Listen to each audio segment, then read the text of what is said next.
Gaming. Selamat malam. Selamat malam, Pak. Islam Kristen, Pak. Iya. Yang kemarin pernah naik ke Komanya. Ya, Islam Kristen, Pak. Iya, Islam atau Kristen, Pak? Lupa ini Mbak Agatha ya. Oh, yang naik ribuan, Pak. Jadi kalau ditanya Bapak Islam Kristen, oke. jangan dijawabnya iya dong. Iya, kemarin saya yang Islam mau ke Kristen itu loh, Mbak. Islam KTP, tapi ini saya tertarik ke Kristen itu loh. Saya mau tanya ini saya mau tanya sama Mbak Agatha ini. Kan ini saya rencanakan juga mau melangkah ke gereja sih ya. Terus karena Mbak Agatha yang sudah paham, karena Mbak Agatha kan sudah paham, artinya kalau di lingkungan saya itu ada dua gereja yang saya tahu. Itu satu gereja itu namanya GUP, Gereja Utusan Pantekosta itu, Mbak. Nah itu karena yang saya dengar juga kan, artinya Kristen itu kan juga macam-macam sih, Mbak ya. Jadi kalau Kristen itu satu, Pak. Kristen itu satu. Iya, cuman ada yang Protestan, Katolik kayak gitu. Terus takutnya saya nanti, kalau saya lihat kan Mbak Agatha kan ortodok, kayaknya di daerah saya itu kok jarang sih ya gereja yang kayak ortodok itu jarang. Nah, itu gereja di lingkungan saya itu kan gereja Utusan. Bapak di daerah mana, Pak? Bapak di daerah mana? Kediri. Iya. Oke. Nggak apa-apa, Pak. Kalau Bapak mau percaya kepada Kristus, gereja terdekat Bapak boleh didatangi. Gitu. Nah, artinya kalau kita mau menjadi Kristen itu apa ada aturan-aturan tersendiri atau gimana, Mbak? Maksudnya ada, Pak. Bapak itu nanti harus katekisasi dulu, Pak, sebelum dibaptis. Jadi Bapak benar-benar harus memahami dulu iman Kristen itu seperti apa. Belajar tentang Allah. Kita harus mengenal Allah kita, Pak. Kalau kita tidak mengenal Allah kita itu seperti apa, ya kita tidak mungkin kan memiliki dasar untuk beriman kepada Allah yang kita akan sembah gitu. Jadi kalau Bapak mau masuk Kristen, ya Bapak harus kenal dulu Allah ini gitu. Siap. Nanti Bapak belajar dulu. Itu yang disebut katekisasi. Gitu. Karena gini, Mbak, terus terang ya, karena saya cuman berlogika sih selama ini ya, karena saya juga sering mengikuti live-nya Mbak Agatha. Jadi saya kok rasanya langsung terima gitu loh, maksudnya terima Yesus, karena apa yang disampaikan Mbak Agatha kan sangat logika sekali gitu loh.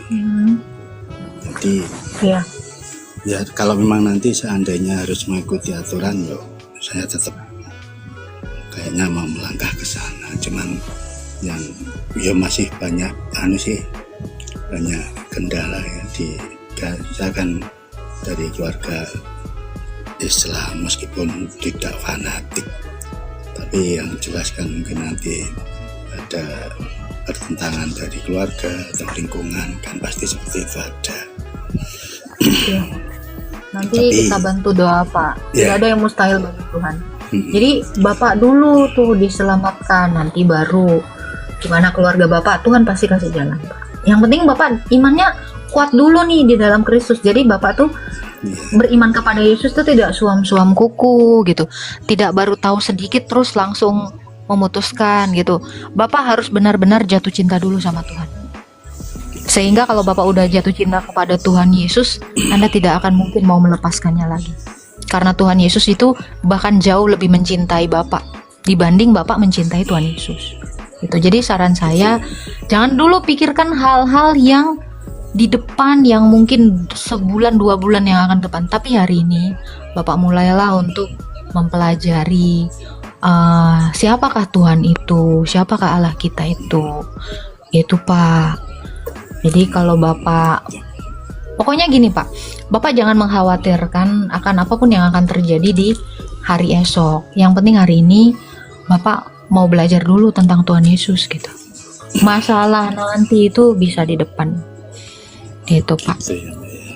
Iya, jadi kalau saran saya Bapak harus benar-benar mengenal dulu Tuhan Yesus. Itu ya, boleh Bapak nanti lihat mungkin ada tayangan di YouTube ya, Episkop Daniel Biantoro dari Nikopolis. Anda bisa tonton YouTube-nya, di situ banyak pengajaran. Anda juga boleh ikut katekisasi. Bapak gereja di mana aja boleh Pak, di tempat Bapak itu boleh. Bapak tapi harus dapat pengajaran yang intensif dulu tentang kekristenan. Nah itu saran saya ya, tapi Bapak boleh cari tahu di gereja lain juga. Tapi saya menyarankan Anda tonton aja tuh gratis di channel YouTube-nya Episkop Daniel Biantoro. Seperti apa hakikat Allah, apa tujuan akhir dari hidup kita, kenapa kita diciptakan, itu penting sekali bagi kita Pak. Karena memperkuat dasar iman kita supaya kokoh adalah dengan kita mengenal Allah. Sebab di dalam Yohanes 17 ayat 3, inilah hidup yang kekal itu, yaitu mereka mengenal satu-satunya Allah yang benar dan mengenal Yesus Kristus yang telah engkau utus. Jadi kita bisa mengenal Allah yang benar melalui penyataan dari Allah itu, yaitu Yesus Kristus. Sehingga kita bisa menyatu dengan Allah dan kita memperoleh hidup kekal. Gitu Pak. Jadi kalau kita tidak mengenal Allah, kita tidak akan pernah memiliki dasar kenapa kita beriman kepada Tuhan. Jadi harus itu dulu Pak, belajar. Itu sangat ya penting. karena gini Mbak ya, kalau dulu waktu saya di Islam ya, walaupun saya tidak, maksudnya jarang sekali menjalankan syariat Islam, karena kita juga kan dibekali dengan surat pendek yang artinya saya gini dulu berprinsip tuh gini, pokoknya kita itu jadi orang istilahnya berbuat baik, tidak menyakiti orang lain, terus kita juga beriman pada Allah, nantinya akan masuk surga. Saya cuma berprinsip seperti itu aja. Terus akhirnya saya kan sering lihat live-nya Mbak Agatha, ternyata tidak cukup itu aja. Jadi betul. Selama ini karena perbuatan baik itu tidak menyelamatkan kita Pak. Banyak orang baik di dunia ini, tetapi adakah orang baik yang hidup di dunia ini yang ketika dia mati dia mampu bangkit sendiri gitu? Nah itu tidak pernah bisa terjadi. Jadi kita butuh Tuhan untuk membangkitkan kita. Sekalipun kamu berbuat baik ya, tetapi itu tidak akan bisa membuat kita itu selamat. Itu. Jadi harus Tuhan itu sendiri yang datang untuk menyelamatkan kita dan memberikan kita hidup kekal. Tidak ada Pak satu manusia di dunia ini yang dengan berbuat baik dia hidup kekal dan tidak mengalami kematian. Gak ada Pak. Semuanya itu pasti mati akibat dari dampak yang kita terima oleh berdosanya Adam. Itu Pak. Ya itu makanya dulu saya waktu lihat live-nya Mbak Agatha juga ada pernyataan seperti itu, makanya saya ternyata tidak cukup berbuat baik aja, makanya saya juga mencari-cari, akhirnya sering ngikutin live-nya Mbak Agatha toh. Terus ya akhirnya itu jadi seperti ini saya. Terus nanti saya pikir-pikir akhirnya itu jadi seperti ini. Terus ini gini Mbak, ini kalau memang pemikiran saya salah, mohon Mbak Agatha nanti benarkan ya. Silakan. Gini, karena menurut pemikiran saya, jadi semua kejadian di dunia ini adalah rencana dari Tuhan. Kenapa saya berpendapat seperti itu? Karena menurut saya Tuhan itu maha mengetahui. Jadi apakah Tuhan tidak mengetahui bahwasanya nanti Adam jatuh ke dalam dosa? Ini menurut pendapat saya ya Mbak ya. Enggak, ini menurut saya tak cerita dulu, nanti seandainya tidak sesuai dengan Mbak Agatha mohon saya diluruskan apa yang ada di logika saya. Nah, karena Tuhan mengetahui maha mengetahui yang akan datang juga, jadi semua ini sudah direncanakan oleh Tuhan, bahkan sampai nanti pada akhir dunia itu sudah direncanakan oleh Tuhan. Maka pada waktu Tuhan menciptakan Adam itu kan disesuaikan dengan gambar Allah sendiri kan, seperti itu. Dan itu nanti yang menurut logika saya, Allah nanti turun ke dunia juga sebagai manusia. Nah, itu loh. Makanya saya tertariknya kan seperti itu. Jadi ini sudah, jadi kita tuh hanya menjalani apa yang sudah direncanakan oleh Tuhan. Jadi kalau Tuhan kan sudah memberi gambaran bahwasanya dia itu gambarnya kan seperti manusia, makanya dia turun ke dunia itu juga sebagai manusia gitu. Jadi yang mulai sedikit dari sama dia, ya Pak. Allah itu merancangkan yang baik kepada manusia. Iya. Tetapi Iya. ketika Adam jatuh dalam dosa, itu adalah pilihan Adam dan Hawa. Yang dirancangkan Allah sejak semula itu adalah baik.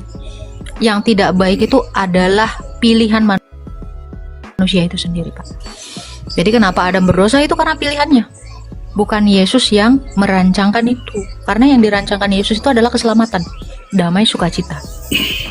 Itu Pak. Jadi kalau Bapak memang sudah sering belajar juga gitu ya, berarti juga Bapak harus tahu bahwa ketika Allah menciptakan manusia menurut gambarnya, Allah memiliki kehendak, maka manusia yang diciptakan pun memiliki kehendak. Tapi Allah tahu masa depan, sehingga Allah tahu bahwa manusia itu akan jatuh ke dalam dosa. Ya, itu yang Walau saya demikian maksud. pun Allah tetap tidak kehilangan cara untuk bagaimana menyelamatkan manusia itu. Ya, Itu, Pak. Mbak. Jadi Maksud kenapa? saya gini, maksud saya gini, makanya tadi kan saya sampaikan tadi bahwasanya Tuhan itu mengetahui akhirnya manusia seperti ini, makanya dia yang pada akhir zaman dia akan turun ke dunia sebagai manusia menurut yang dia gambarkan pada awal itu. Jadi kalau yang menerima Tuhan sebagai manusia ya berarti sudah sesuai dengan rencana Tuhan itu sendiri, gitu loh Mbak, maksud saya. Kalau yang menolak Rencana Allah atau Rencana kehendak Allah. Allah itu adalah menginginkan semua orang selamat. Ini ada dalilnya ya. Di mana ya Pak? Iya. Aku lupa. Iya. Tapi Allah Saya- berkehendak itu agar semua manusia diselamatkan. Iya. saya Untuk percaya apakah itu. Allah menyelamatkan manusia? Karena Allah itu adalah kasih. Ingat ya, Allah itu Iya, bukan maha kasih, iya. tetapi Allah adalah kasih. Dan di dalam Iya. dirinya itu, melalui Roh Kudus, kasih itu dicurahkan. Yang sebelumnya ada di dalam Allah, kini dipancarkan keluar. Bagaimana cara dia untuk menyalurkan kasihnya itu supaya keluar gitu, sehingga dia menciptakan manusia. Apa sih kasihnya Allah terhadap manusia? Sebelum manusia dijadikan, Allah sudah mempersiapkan dulu apa yang akan dibutuhkan manusia ini. Makanya dia menciptakan dulu langit dan bumi. Iya. Sabar Bang Aurora. Dia menciptakan hewan, dia menciptakan tumbuhan. Itu semua diberikan untuk yang dikasihinya siapa? Manusia.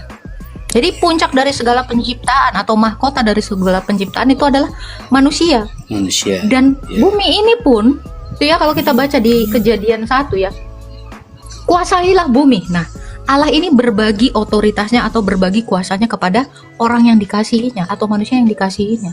Jadi kita harus tahu dulu tujuan Allah menciptakan itu apa, sehingga sekalipun manusia itu memilih untuk jatuh ke dalam dosa, Allah itu tidak pernah berubah pikirannya. Allah itu tidak pernah menyesal seperti manusia atau seperti anak manusia. Tetapi Allah itu akan tetap mengasihi manusia tanpa ada penyesalan. Itu. Iya. Jadi Anda jangan lagi memikirkan, oh Tuhan kayaknya merencanakan begini kepada saya, begini, begitu, begini. Percayalah Allah itu baik, karena Allah itu menciptakan kita itu baik. Iya. Ya, tetapi yang hari ini Bapak perlu tahu adalah kita masih bernapas hingga saat ini itu adalah karena kasihnya Allah kepada manusia. Mau kamu orang percaya atau tidak percaya, Tuhan Yesus itu di dalam kasihnya Dia memberikan udara ini untuk semua manusia, mau beragama Kristen ataupun tidak. Itulah kasih universal yang ditunjukkan Tuhan Yesus kepada kita semua manusia ini. Ya, itu harus Anda pahami dulu. Iya. Jadi mau orang percaya, mau tidak orang percaya, Tuhan itu tetap memberikan sinar matahari kepada manusia. Tetap menurunkan hujan kepada orang yang benar ataupun yang berdosa. Itulah kasih Allah secara universal. Itu Pak. Jadi orang yang berdosa saja, orang yang tidak percaya kepadanya saja dikasih. Apalagi kita yang sudah percaya kepadanya, harusnya kita yang percaya kepadanya lebih mengasihi. Gitu. Jadi Bapak bagaimana menimbulkan kasih Bapak kepada Allah? Ya Bapak harus mengenalnya. Harus belajar untuk hal ini lebih dalam lagi. Iya. Iya Mbak.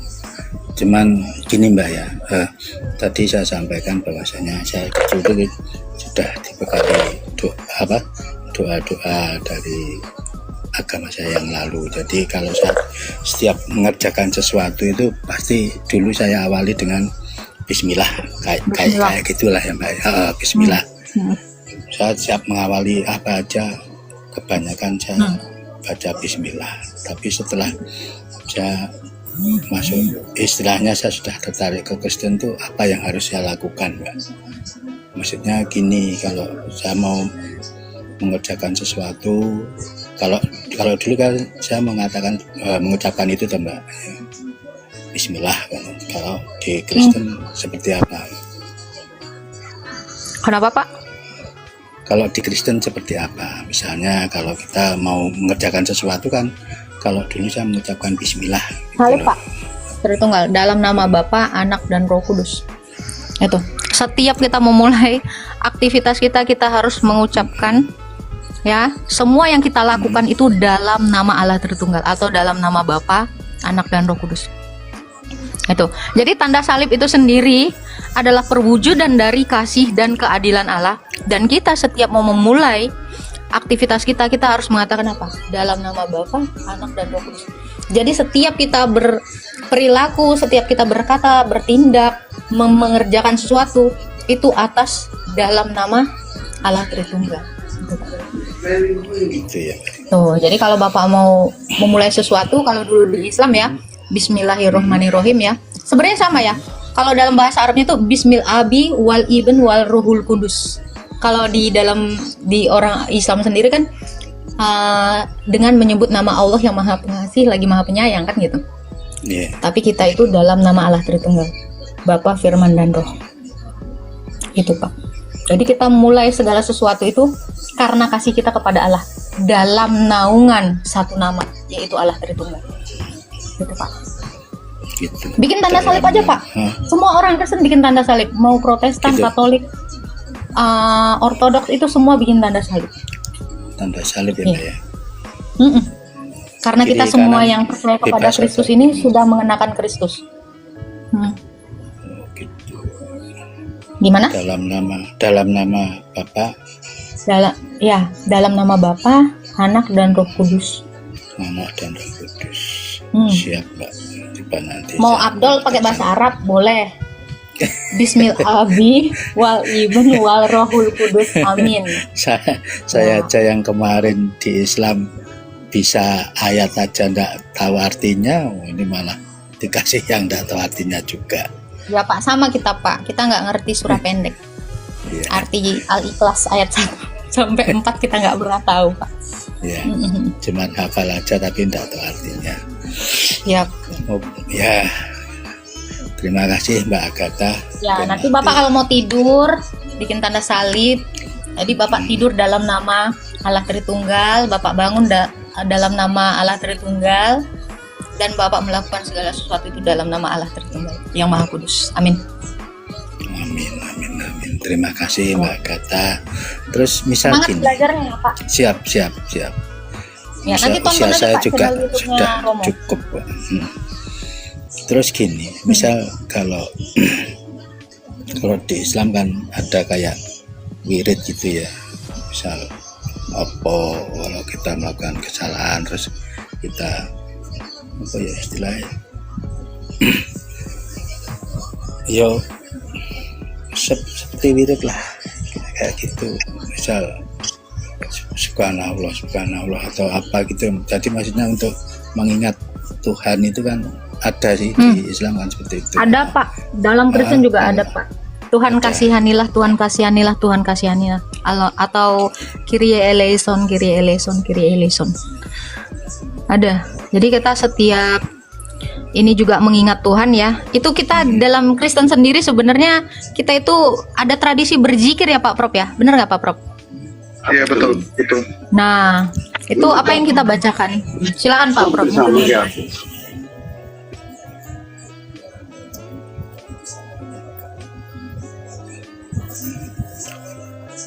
Ya itu zikir, ini tentang zikir ya.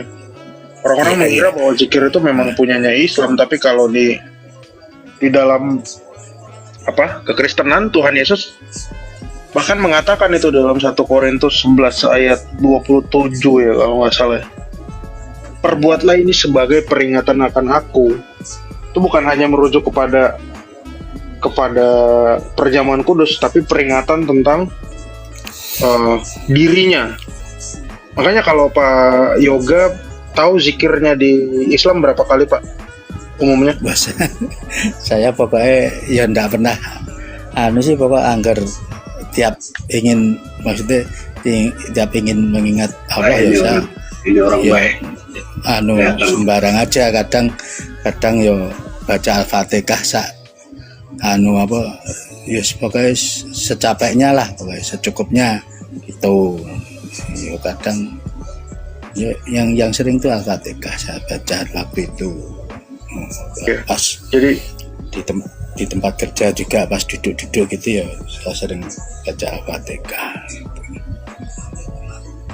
Jadi dulu sebelum Islam lahir, orang-orang Kristen itu juga berdoa. Ini bentuk tali doanya nih, saya contohin. Ini ada 33 untayan. Makanya kepala saya kelihatan lagi. Ya, di tasbih. Iya, lebih dahulu orang Kristen memakai ini namanya kombuskini. Ini dari kulit, dari namanya? Benang wol ya, dari bulu domba. Nah ini satu untayan inilah Tuhan kasihanilah atau Kyrie eleison. Nah akhirnya ada di agama Bapak ini 33 untayan tanpa orang Islam mengerti kenapa harus 33. Padahal kami menghitung 33 ini karena usia Yesus ada di bumi 33 tahun. 33 gitu. Tahun. Ya. 33 tahun. Bahkan nabinya Bapak itu berzikir wajib 33 kali kan? Betul nggak? Kayaknya seperti itu. Ya, tapi kalau orang Islam ditanya kenapa 33 kali nggak pernah terjawab. Kenapa? Paling mentoknya dibilang, oh ya kami hanya mengikuti sunnah Rasul. Padahal apa yang dilakukan oleh Muhammad, ya maaf katanya ya, itu meniru apa yang dilakukan orang Kristen. Itu. Ya. Jadi zikir yang benar, kata-katanya, ini karena sudah kami lakukan sebelum Islam lahir. Kata-katanya adalah Tuhan kasihanilah. Semua orang yang mengatakan Tuhan kasihanilah kepada Kristus itu dikabulkan. Gitu. Maka kita juga yang menjadi umatnya tentu tidak salah mengatakan itu Tuhan kasihanilah atau Kyrie eleison. Gitu. Siap. Jadi artinya kan gini, mungkin nanti kalau saya banyak misal pas duduk-duduk atau apa kan bisa itu baca itu Tuhan kasihanilah seperti itu kan maksudnya maaf ini ya kan tidak harus 33 kali apa memang harus 33 kali atau kita lebih atau gimana? Nggak apa-apa. Ya, yang penting Bapak betul-betul niat untuk berdoa kepada Tuhan gitu. Dalam hati, tenang gitu. Kalau nggak bisa 33 kali nggak apa-apa. Kalau bisa lebih nggak apa-apa juga gitu. Jadi bukan seperti mantra ya, harus 33 kali. Kalau nggak 33 nggak sah, enggak. Itu hanya sebagai pengingat kita akan tahun-tahunnya di mana Kristus itu ada di dunia gitu. Siap. Kalau bisa kita bilang sunahnya 33 lah ya Pak ya. Gitu. Gitu. Siap. Ya nanti saya ingat 33 selesai 33 gitu. Tapi kalau yang sering kan bacanya mesti kebablasan. Kalau Pak Yoga saya tanya sedikit. Ya. Di dalam agamanya Bapak yang sekarang, umur manusia nanti di surga berapa? Waduh, saya kurang tahu itu. Umur manusia itu juga nanti di Islam itu 33, Pak. Oh gitu. Di surga. Tapi kalau yang mungkin, menurut kabar di Islam kan di surga itu ada bidadari atau Iya. yang pokoknya Tapi yang menurut surat- kenikmatan dunia lah. Menurut surat Al-Waqiah ayat 37 itu usianya sebaya semua. Jadi nanti nenek-nenek masuk surga itu akan turun usianya 33. Kalau bayi 33. itu akan naik jadi 33. Kalau kita misalnya umur 40, kita jadi turun 33. Nah, yang jadi pertanyaan kenapa 33 lagi ayo? Ya itu dasarnya apa? Kalau Islam saya tidak tahu juga. Jadi dalam hadis itu di usianya akan sama seperti Nabi Isa. Jadi secara Oh, iya, tidak langsung, bisa. ya secara tidak Yesus. langsung, ya Isa itu menjadi role model dari semua umat manusia. Karena semua nabi, mau Adam sampai Muhammad pun, ya itu usianya nanti akan 33. Nah ini jadi aneh. Kalau Isa nggak disalib, ya kenapa usianya 33? Ayo, mestinya usianya sekarang udah 2024 tahun. Betul nggak? Iya, iya. Yang jadi pertanyaan gini, Prof. Kalau usianya semuanya 33 tahun, kenapa tegangnya 70 tahun? Nggak agata ini bisa. Dasarnya di mana? Kan aku juga bingung. Enggak, kalau waktu saya dulu SD itu kan juga diberi pelajaran agama Islam, itu kan juga ada kisah-kisah seperti itu. Nabi Isa yang digantikan dengan Yudas Iskariot kan gitu, tidak disalib tapi diangkat ke surga atau ke langit. Nah, itu kan, tapi ternyata setelah sering lihat debat di komal-komal Kristen seperti Mbak Agatha, ternyata lebih dijelaskan bahwasanya ya maaf ya, Isa diserupakan itu cuman apa ya, dogma atau doktrin aja, karena tidak ada penjelasannya lebih lanjut. Artinya ya sudah seperti aja, seperti pokoknya diserupakan terus tidak ada penjelasannya. Tapi kalau di Kristen kan perjalanan Yesus itu kan diceritakan keseluruhannya itu. Makanya saya kan, ternyata agama Islam seperti ini. Terus yang kisah-kisah Nabi Musa, kisahnya itu ternyata kok hampir sama dengan Injil, apa yang dikisahkan di Injil. Terus saya juga ya malah apa ya, ternyata kok perasaan jadi Islam itu kok jadi meniru ya gitu loh. Makanya berarti apa yang asli apa memang Kristen. Makanya saya juga itu berlogika seperti itu gitu loh. Kisah-kisah di Al-Quran itu banyak dengan Injil. Sorry, kepencet, sorry. Ya itulah Mbak Agatha, ya mungkin tidak tahu ini jalan Tuhan atau memang ini rencana Tuhan. Saya sendiri juga tidak tahu. Yang penting saya nanti akan menekadkan bulat untuk ke gereja. Tuh. Gitu Mbak Agatha.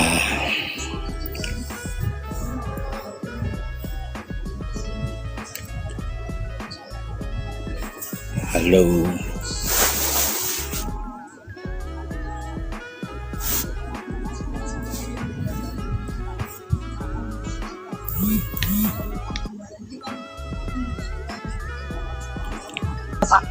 Terus Ya.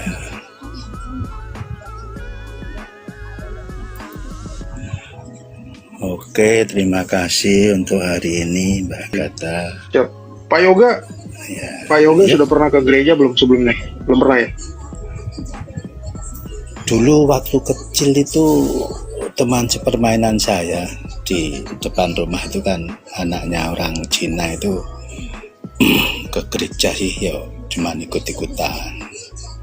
Terus waktu SMP saya juga pernah ikut-ikutan ke gereja karena SMP saya itu SMP Kristen. Bahkan Oh, saya dulu Saya dulu waktu SMP pernah diajak teman saya itu apa ya namanya, kalau ke tempat orang-orang yang tidak mampu di bawah jembatan terus mengabarkan Injil, itu apa ya namanya, saya pernah diajak di teman. Apa diakonia? Tidak tahu, katanya pengabaran Injil atau gimana gitu loh. Oh, Di bawah jembatan, Kediri, bawah jembatan itu. Terus kabarnya teman saya itu jadi pendeta di Amerika sana.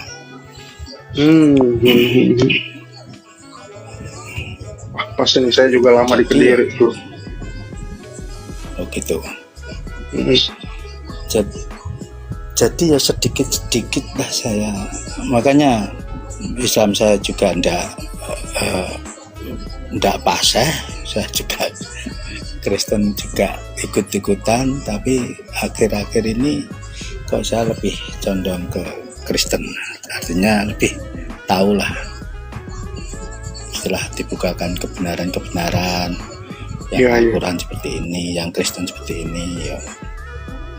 Karena usia saya kan juga sudah cukup, saya usianya 56 loh. Oh gitu. Iya puji Tuhan Pak. Coba nanti ya datang aja ke gereja terdekat ya. Gak ada salahnya. Coba. Siap. Gitu. Siap. Saya juga lama Pak di Kediri Pak, di daerah apa namanya, Mojoroto. Oh Mojoroto itu barat sungai Pak. Iya. Barat sungai. Di situ ada gereja yang lumayan tua itu, gereja apa ya? Yang merah. ungu itu ya. Oh, GPIB itu. Ungu atau merah itu. Dekat sungai itu. Iya. Iya. Oke. Lanjut Pak. Siap. Ya. Dah. Semangat belajar ya Pak ya. Tritunggal Maha Kudus Ya. memberkati. Sehat selalu Pak. Shalom. Amin. Shalom. Terima kasih. Setiap hari nonton live saya ya Pak ya. Ya. Iya, saya sering ngikutin. Iya. Nanti Bapak boleh banyak belajar dari sini ya Pak ya. Siap. Terima kasih. Ya, Tuhan berkati. Amin. Amin.